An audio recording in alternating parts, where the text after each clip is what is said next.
Selamun Aleyküm ve Rahmetullahi ve Berekatuhu.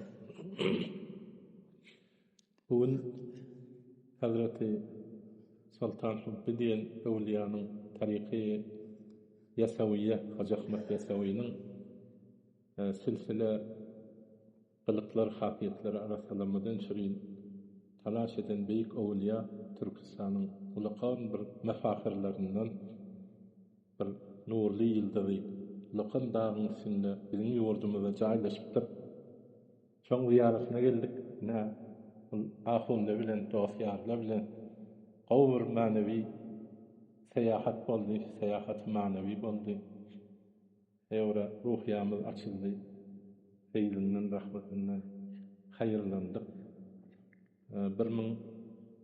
1404-nji Hordad aýynyň buň 7-si Qurban aýynyň wal fajr we layalin aşryňam birinji güni şu Belent dağynyň üstünde oturup indi buň içimizde tabi şäri gawy mahtum boluşnas Türkmeniň bir gawy ulamalaryndan bir fan meslekli Bayram Muhammed Ahuni datgaryň gawy goşgasyny bugün dinlärik. Hemmimiz şundan hayırlanar inşallah. Bismillahirrahmanirrahim. Merhum cennet mekan Qurban Qarişanyň bir dağly hakda, geçen alimli hakda bir düzen şeýeri bar, şonu okyp berjek inşallah. Bismillahirrahmanirrahim. Fikretden qadir gudratyna yürek açylar, ejmel bolar. Çyksan gürgen dağlaryna akyl oýnar, saýgal bolar. Zawdur gürgen ser çeşmesi dağından gyndyr aşmasy. Ýazgullar sudan geçmesi yüzmek bolar, ya pul bolar. Murguzar dağlar söýegi, üstünde otlar mal keyigi. İladan da halk beyigi, ya gul bolar, ya kel bolar. Günde gori qorqud dağı, köýnede var ziddiyağı.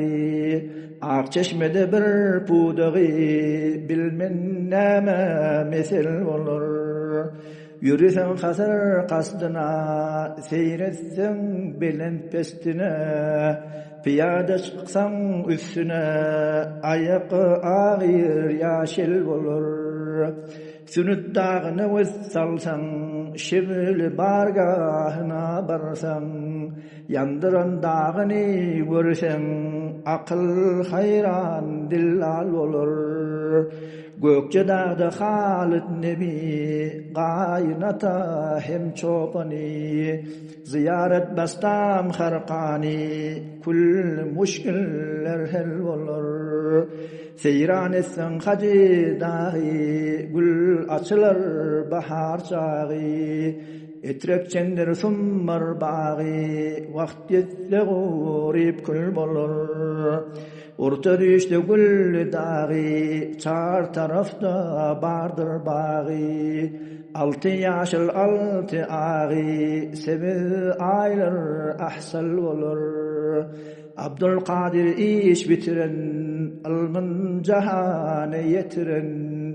Yızından yükü vetiren, dost Muhammed ekmel olur. Qacar zaman dünya gelen, dervişlerden alkış alan. Awwal medrese bina kılan, qilişan ahlal olur. Eriller ruhun şad eden, qilişan yad eden. Qarrideskani abad eden, hayrullah işan a'mal olur. Sahavet hedden aşan, özün tariqata goşun. Muhabbeti qalba düşen, baba canişan ahlal olur. Qarrım olan dilde vurdi, ak tuqoya yüz öwürdi. Baxtım gülün gelen yurdi, gerkel kungur baynal olur.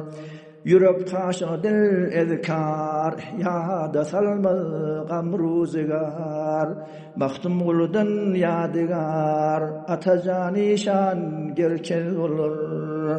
Yezdan kimge berse yari, zikru tesbih bulur kari. Ahi an Muhammed qari, ustadi qari kul bulur. Gezmen yolun bilen gitsin, maksadına yetmen asın. 82 yaşta şığır yatsın, orun tapmaz mesel olur. Hak zikrin bir jay kılmasın, namaz ruzanı bilmesen. Üşür zekatın vermesen, erte boynun ağlal olur. Qarimundan buyan ötme, her bir söze başın katma. Hak zikrinden gafil yatma, yatsan yükün asqal olur. Esselamu aleyküm ve rahmetullahi. Tanrı yakın, cezakallahu khairan. Hemmesine Allah rahmet etsin. Amin.